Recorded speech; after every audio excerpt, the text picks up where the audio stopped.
Hello, my beautiful Patreon family. It is glorious to be with you, and I'm starting a very short little series looking at the fixed stars. This is the first one. Today, we're going to be looking at the royal star Formalhaut. So I'm very excited to begin looking at the royal stars, and we're going to do one a month for the next 4 months. This one, being the first one, I need to let you know that I'm doing this as an introductory piece, if you like, to my Royal Stars Academy, which is going to be launching very early in 2022. Very excited about this. It's going to be a 4-level certified astrology course. Introductory astrology is level 1, intermediate astrology level 2, advanced astrology level 3, and level 4 is going to be an opportunity for like an apprenticeship kind of professional practice program one-on-one with me. So it's an exciting time, or I'm excited anyway, about launching this. And I thought, what better lead up to launching my Royal Stars Academy with the 4 levels than to spend 4 months looking at the 4 royal stars of Persia. Very exciting. So Formalhaut today is where we're beginning. One thing I probably need to explain before we start looking at fixed stars is there is a difference in their location based on whether you're using tropical astrology or visual astrology. You might call it sidereal astrology in the sky. We're going to explain that. In fact, I might start by explaining that first. We'll start using the explanation that Formalhaut will provide us. Now I'm going to share my screen. Bear with me here. All right, so here we are with a chart from astro.com, just a random chart. I think it's for a future date that I've cast it. But what I wanted to show you is the location of Formalhaut. And here is this little, if you can see where my pointer is, formal, it's here, it hasn't got the full word, obviously it's too long, but that represents the location of Formalhaut. And you'll notice that it is at 4 degrees of Pisces. And if we look in the table below, 4 degrees of Pisces and 10 minutes. So, and currently it's retrograding, so very interesting there. So that's where Formalhaut is located in the tropical system, and all of the fixed stars, the big ones in the sky, have been projected onto the ecliptic plane. What does this mean? Well, I'll show you. Here in Stellarium, we've got, so here is Stellarium, there is the, where are we sitting here? That's north, and there's the horizon line from my location on Earth. And if I scroll up, we will see the ecliptic plane overhead in red. Now, as you can see, let's use Altair here as an example. Altair is sitting in the constellation of Aquila, way off the ecliptic, nowhere near it.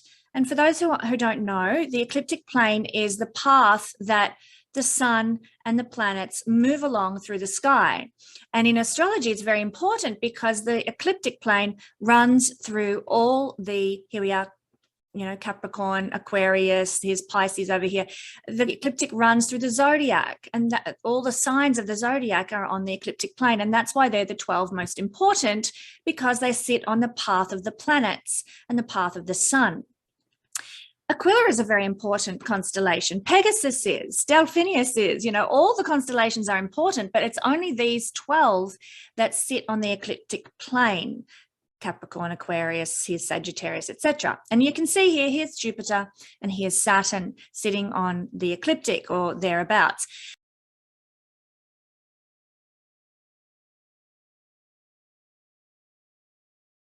Here it is here in, not in the constellation of Pisces, but it's in the Pisces, can't even say it, Astrinus, the fish.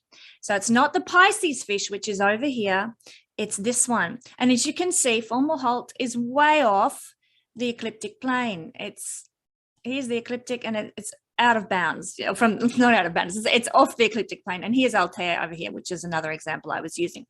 So it's nowhere near Pisces, as you can see, which is, here's Pisces down here, part of the fish. It's closer to Aquarius. And yet when we look in the tropical astrology, here it is at 4 degrees of Pisces. So what's going on? Well, this isn't really meant to be a lesson in celestial mechanics. That will be part of my Royal Stars Academy course in the sort of intermediate level, where we'll start looking at those important astronomical things. But I wanted to point out to you, perhaps I'll step back a minute. What I wanted to point out is that a lot of the fixed stars are not sitting on the ecliptic plane. So there's only a few that actually do sit on the ecliptic plane. 3 of the royal stars of Persia sit on the ecliptic plane. But here, in this part of the sky, there are not a lot of bright stars. We've got Formalhaut and we've got Altair, and that's about it. These other stars are not of the magnitude sufficient enough to be classified in ancient Persia as a royal star.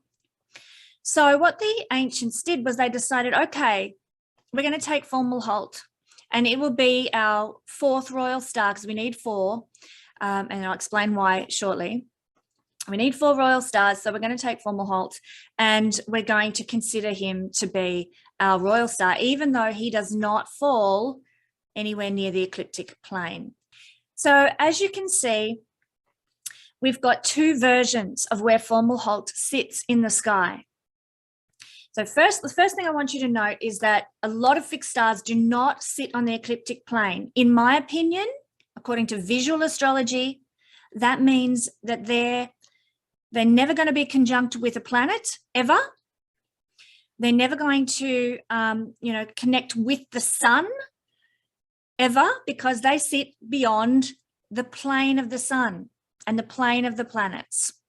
And so to my mind, if we're to use visual astrology, which I'm becoming very, very interested in and a big aficionado of, visual astrology would suggest that even if we had a planet, say here at 4 degrees of Pisces, with Formalhaut, according to this system, which I'll just briefly explain in a second, it would not be as powerful in our lives as having a planet sitting with a fixed star that was actually on the ecliptic plane. Let's say you had a planet here with this fixed star, Felta Capricorni, that would have more influence on your life if you had a planet here, because it's nearer to the ecliptic. There is an actual visual conjunction occurring if you were to have a planet on that point. You will never have a planet in a conjunction with Formalhaut. So it is an important fixed star in ancient Persia, but it's not quite as effectual, shall we say, as having in our personal charts, as having a planet in a conjunction, an actual visual conjunction with a fixed star. So keep that in mind as we talk about this. And as I mentioned, Formalhaut is the only one of the 4 royal stars that does not sit on the ecliptic plane, because there are no high magnitude stars in this realm of the sky that sit on the ecliptic plane. It's quite a sort of it's the area of water in the sky. As you can see, we've got Capricorn, the sea goat, we've got Aquarius, the water bearer, and we've got Pisces, the fish. And it's the watery signs, if we like, the water symbology of the signs. It's like a big empty ocean, if you like, devoid of all like intense fixed stars. Let me show you a fixed star that's within the ecliptic plane. Antares is one. And you can see here's Venus. You know, Venus can be very close to Antares. And the moon, when it's out of bounds, very, very close. It's close enough to the ecliptic plane to be considered, very powerful and important. So I hope you're understanding the visual astrology. I'm moving this around rather awkwardly. I hope you're understanding the visual astrology of what we're looking at here. And I'll just pull, there's Formalhaut. And I hope that helps you get a picture of the sky and how things are working in the sky. But back to this, here we are. We're using tropical astrology, which is based on the precession of the equinoxes and seasons. Because we're using tropical astrology, it's different to the visual astrology that I've just talked about. Now, this is a really complex subject and it will be discussed in the Royal Stars Academy. But suffice to say, tropical and visual astrology will see stars and planets fall in different areas of the sky, there will be a 23-degree difference between what you see in stellarium, where it's saying Saturn's in Capricorn at the moment and Jupiter's in Capricorn, and 23 degrees beyond that is Saturn and Jupiter in Aquarius in this chart for a few days' time. And so here we are with a different placement based on the fact that this is tropical astrology. Okay, that's enough on that topic because I don't want to confuse you too much, and explaining the differences between sidereal, visual astrology and tropical astrology is really complex, and it will be something we discuss in the future. But suffice to say, tropical astrology relates very strongly to our own personal life here on the planet, because our own experience of life is governed by the change in the seasons, or like nature is governed by the changes in the seasons. Look at the earth around you. Where I live, we have a very definitive spring. We have a very definitive summer. We have a very definitive fall. We have a very definitive winter. And that is a result of what is happening celestially in the sky according to sun's position, etc. And that is what our tropical astrology is based on. We are living in the physical body of life on earth in the material realm, and therefore that is one of the reasons why tropical astrology works for our physical lives. But when we're talking big, you know, sort of even mundane kind of events, we would tend to consider the effects of the sky, of the visual astrology, just as much. All right, so that's enough on that topic. I'm not going to spend too much time talking about that one. But let's stop share. And here I am back again. Let me tell you a bit about Formalhaut. Well, it is the brightest star, as we've pointed out, in that area of the sky. In tropical astrology, it's in Pisces. It's the 18th brightest star in the night sky, all up. So it's a high magnitude star, very important star, and therefore considered to be in ancient Persian times, and we might consider it these days as well as being very strong in our lives because its energy is brighter, one of the brighter stars. It's 25 light years from the sun, and it actually is a star with a planetary system of its own. It has planets orbiting it. Fascinating, you know, wouldn't it be wonderful if we could journey to those places and see what they were like? Now, it is also surrounded by an expanding dust cloud. This is the result of a collision with another celestial body, and it looks a lot like Sauron from Lord of the Rings. Let me show you. So here we are here. That is Formalhaut, and it's had this collision, and the dust clouds are separating out. So you can see where they got the idea of Sauron from Lord of the Rings. Now, in ancient times, it was connected to the worship of the goddess Demeter, who was a goddess of fertility and grain. So very important in that sense. And naturally enough, in ancient times, it was a marker of the winter solstice, sort of the gathering in of the grain, the harvest of the grain for the winter time. But this has now changed due to precession and the precession of the equinoxes. It's no longer in that point where it marks the winter solstice. But back in the times of ancient Persia, 2,500 to 3,000 years ago, 2,500 to 3,000 BC, not years ago, it was very much connected to the winter solstice point, and therefore the harvesting, the bringing in of the grain for use over the winter months, and the goddess of Demeter, of course. So it's one of the 4 royal stars, as I've said many times, in ancient Persia, but it's the only royal star not located on the ecliptic plane, which we've had a look at. I want to point out to you as well, and this I know will be pertinent to some of you whose charts I'm familiar with, who I know are concerned about the coming eclipses that will have a conjunction with Algol. Algol does not sit on the ecliptic plane. There will not be a visual conjunction with Algol, so don't worry about that. A lot of astrologers are going to talk about, the eclipse on Algol, you know. It's actually not a visual conjunction, so I would discount too much of that influence. It's more that it's conjunct with the projected point onto the ecliptic plane, which is you know, what we saw in the Formalhaut example on astro.com a moment ago. So keep that in mind. Conjunctions will not be occurring at the eclipse, but I'll talk more about that on YouTube in my eclipse videos. Now, a bit more about Formalhaut. It's known as the Watcher of the South in ancient times, and it was connected to the guardianship of the Archangel Gabriel.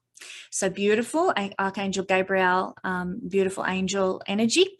As we've seen, it's located at 4 degrees of Pisces by projection onto the ecliptic. So it's not actually on the ecliptic, but a lot of the fixed stars are projected onto the ecliptic plane so that we can consider them in astrology. That's not actually 100% correct. Again, Royal Stars Academy, we will discuss that and talk about that.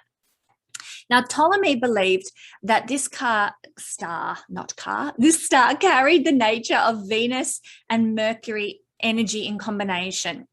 And a lot of the spiritual and artistic stars, according to Ptolemy, carried this Venus-Mercury combination. So it's considered to be a spiritual and artistic star from that perspective. And it's considered that if you have Mercury or Venus at that point, this is according to Ptolemy, that at that point on the ecliptic plane, then you would have 10 times the effect of Mercury or Venus in your life, and 10 times the effect of this spiritual and artistic star, Formalhaut, manifesting in your life. Now, that's the view of Ptolemy. Okay, so you might like to do some research yourself and consider what you observe. Does this stack up? Was Ptolemy right? You know, I really encourage analysis and research to make up your own mind about whether things are right or not. You know, they knew a lot in the old days that we don't know now, but we have a lot of advances through our technology and stuff that we can also apply to give us knowledge, and we need to use our own wisdom a lot of the time as well to make discerning commentary on astrology. Now, another aficionado of fixed stars was Vivian Robson, and they describe this star as relating to immortal fame, to great success, and again to spirituality. So if you have a planet there, let's say the sun is there or the moon is there, it might bring you this popularity and fame and worldly success. According to the ancients, when we had the ascendant, the sun or the moon with a fixed star in the area of a fixed star, it would give great power. Then we would consider the other angular points, the midheaven, the IC, and the DC as being very energizing and giving the results of the particular star in our life. Plus, we would also look at the ruler of our first house. If it sits with a fixed star, in this example, say Formalhaut, then we would also glean the characteristics of Formalhaut in our life. So that's one way of working with fixed stars and considering fixed stars. It's not the only way, which I'll probably touch on in just a second. But moving on from Vivian Robson, Ebertine Hoffman suggests that the good or bad effects of Formalhaut are very much dependent on the natal chart. And they consider that Formalhaut amplifies either the good or the bad in the chart. So let's say you had a weak sun at this point, at say 4 degrees of Pisces where Formalhaut sits, and your sun had bad aspects to it. Okay, it's in Pisces, it's not debilitated, but it had bad aspects. You know, Saturn was making a square and Pluto was opposing or whatever. And, you know, it was a heavily compromised sun. Well, that might then express in that Formalhaut gives sort of negative amplification in your life. But if you had the sun or the moon or another significant planet at that point in the sky, and it had like a trine from Jupiter and maybe a sextile from Venus or something like that, and it was looking really positive and empowered, then you would get an amplification of that positiveness in your life as well. So consider, if you have your chart open, do you have anything at 4 degrees of Pisces? What does it look like? Is it empowered? Is it strong? Once again, sorry to keep referring back to my Royal Academy, Royal Stars Academy. We are going to be looking at how to discern whether planets are strong and so forth. So that's the first thing I wanted to talk about, the other experts in fixed stars and their assessment. Now, generally speaking, in ancient times, it was believed that this star gave creative gifts and spiritual gifts to people with planets around this point. Some texts also say that you may have fewer children if you have, let's say, the moon, the planet of motherhood here, or Jupiter, the planet of children. You might have less children than others, or have children later in life, and usually they would be female, according to some of the old texts. Again, way up, is this what you're seeing in the charts of people who you do readings for, in your own chart, in your friends' charts and family? Is that what you're seeing represented? Use your own discernment. But that's what some of the ancient texts do say. And they also say that it is a star of leadership, of wealth, and gifted talents that we can bring to the world. Now, in Arabic, the name Formalhaut means mouth of the fish, which we've seen is the case in the sky. It sits in that part of the fish. In Greek, the name Formalhaut means star worshipper. So two different meanings, but obviously very pertinent meanings as well. Now, I want to talk about one of my favorite fixed star gurus, Bernadette Brady, and she suggests that the royal stars represent a way an individual might fall from grace. So this is all the royal stars, which we're going to be covering in the next 4 months, over this introductory period. So, as I said, she suggests that all of them represent ways we might fall for grace, and they are a reminder to us to steer clear of seductions in life. So I'm going to quote from her here. She says, "I consider the royal stars of Persia to be quite unique, for each one seems to represent a trial or temptation through which the individual must work before true success can be achieved." So I actually like that. There's work to be done, with these fixed stars. It doesn't just mean we rest on our laurels. There's shadow and light in everything, which you'll always hear me say. And there's shadow in Formalhaut. So a lot of these other commentators on these fixed stars have said, spiritual gifts and artistry, and it's wonderful, wonderful, wonderful. And yes, that is the case. But according to Bernadette, and I do agree from my own research, that you will have to work through some kind of obstacle or trial and overcome in order to attain those things. So with Formalhaut, it actually, part of the journey, part of the growth, is calling us to maintain clarity and honesty in our motives and also in our goal setting. Personal glory with Formalhaut is not a good driver for success in life. If you are going for personal glory, it will usually come crashing down. So don't seek personal glory in your aspirations and your motives for doing stuff in life. And then success, artistry, leadership, all those lovely things that we talked about, they will come to you without effort if your motives are pure, if your heart is pure, as is the nature of the Pisces energy that we're talking about here with Formalhaut projected into Pisces on the tropical system. To be pure of heart, to have the goal of oneness with all, to help others, to be, like the Pisces energy is, to be a devotee, to help, to heal, to bring blessing to the world, to have that high, lofty ideal and goal. Formalhaut's connected to those kinds of aspirations too, high, lofty goals, and for humanity, not just puffing up my own ego and here I am, thank you very much. It's much more about the collective good. So if you can keep your motivations in that realm, then this fixed star will bring you blessing in life. And this is when you have one of those key points that I described sitting with Formalhaut. And do consider whether these points are with Formalhaut in the tropical system, the astro.com chart. Very, very important, because as I said a moment ago, it's all about our life in the physical body that we are experiencing. And that's why it's important to look at it in the tropical. Now, a little bit more about this star. It's a magical star, according to Bernadette Brady, a mystical star. And it gives, like I said, these high ideals and lofty visions, which very much the energy of the Pisces energy. It's a charismatic star. And this sort of charisma expresses in poetry and in artistic fields. It represents the challenge of the poetic soul We all know what a poetic soul is. A very Pisces person is a poetic soul, a dreamer, a romantic, somebody who's visionary and full of aspirations and dreams and so forth for how beautiful life could be. But Formalhaut is a representative of the challenge for those poetic souls who are confined to the physical realm. And we know that Pisces can struggle with the harshness of reality. Well, Formalhaut kind of sums that up. I'll quote again from Bernadette. This is the child. Formalhaut represents the child stolen by the fairies who must learn to reject the fairy domain and return to the material world of death and pain. I don't like that quote, but it's very pertinent to what we're looking at here, isn't it? The energy of Pisces that struggles to be in the material plane, and Formalhaut feeds into that energy.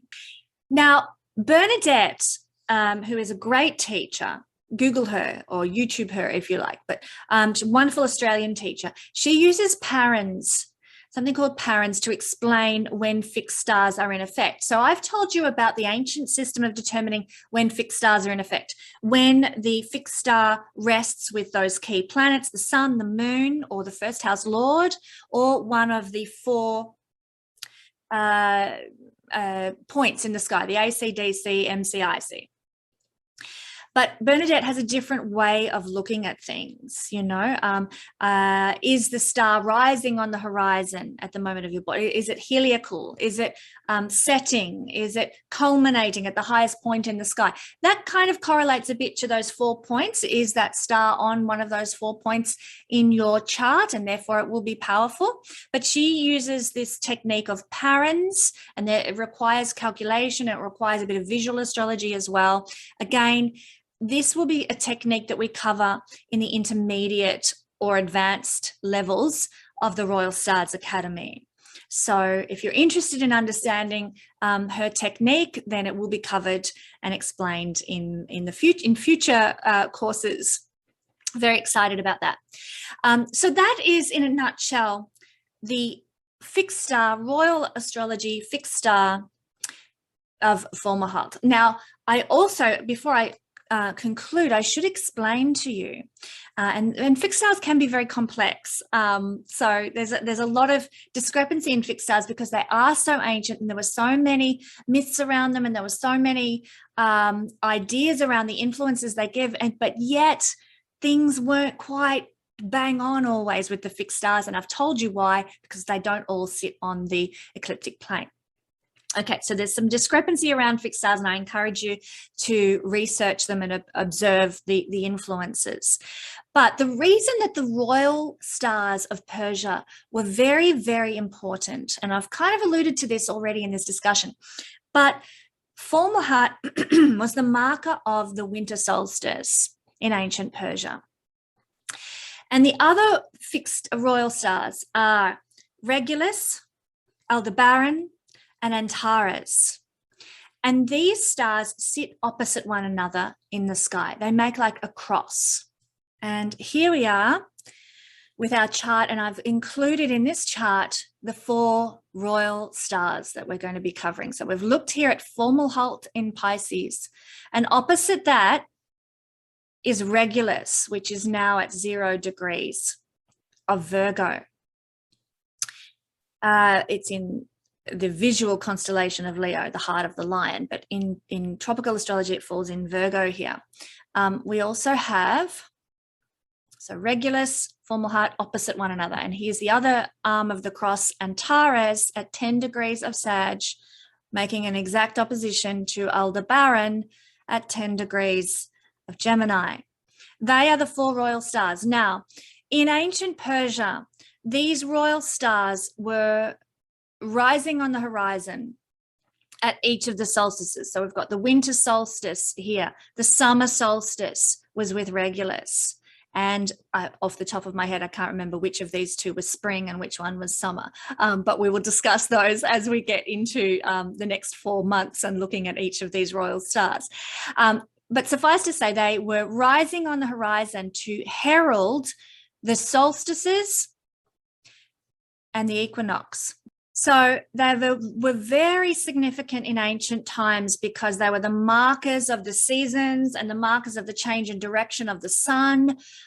This is all celestial mechanics, and ancient peoples were very aware of these things. They were very aware of the celestial mechanics and how the sun moved through the sky between the Tropic of Capricorn to the Tropic of Cancer and the equator, and how it affected life in their world. And it wasn't just for the knowledge of how to plant plants. That was part of it, but it wasn't only for that. The effects of this celestial mechanics and then ancient knowledge of this went far further. And the ancient Egyptians knew this, and they constructed their cities and their temples and their pyramids and what have you. The ancient peoples at the site of Angkor Wat knew this. And so we look back at this time in history when a lot of these ancient religions were set up and ancient monuments and what have you, and they were very much aligned with the stars that were rising at the solstices and equinoxes. Very, very important and very mathematical and astrologically based societies. And so these 4 fixed stars were tremendously important in the lives of the ancient Persians because they were representative of these shifts in the sun's progression in the sky, the change that the celestial motion of the sun brought. So I hope that makes sense. Don't worry if it doesn't. If you want to do my Royal Stars Academy, I spend a lot more time going in depth with a lot of these things so that you can get them solidified in your head. Part of the Royal Stars Academy will also include a monthly chat session where you can ask any questions about the topics that we will discuss in that month. But really it will be a learn at your own pace type of course where you'll get a video each month. And you can learn, watch it as many times as you want or whenever you want, take your own notes. And then we have our monthly meetup and chat session where questions can be asked and we can learn together through discussion groups and so on. So it's going to be a wonderfully interactive course and a chance for you to get certified in your astrological knowledge. So I look forward to sharing that journey with you if you're interested. It's going to be a really great course for people who are healers who want to add another modality to what they offer people. And it's also going to be just a great course for anybody who wants to learn astrology and all the methodologies and the techniques and how to interpret things through varied mechanisms. As you all know, I use holistic astrology, drawing from various schools of astrology, the techniques that I really feel are succinct and that work. So it will be from that perspective. It's not a Vedic astrology course. It's not a Western astrology course. It's not a shamanic astrology course. It's a bit of everything so that you have a broad breadth of knowledge that you can apply to your astrological understanding. So thank you one and all. I look forward to joining you with another of the Royal Stars next month. In the meantime, keep enjoying the moon reports, the oracle card reports if you're a Silver Star patron, and the reviews of your charts for my Gold Star patrons. It's wonderful to journey with you, and I thank you for being here as part of my Guiding Star Astrology tribe.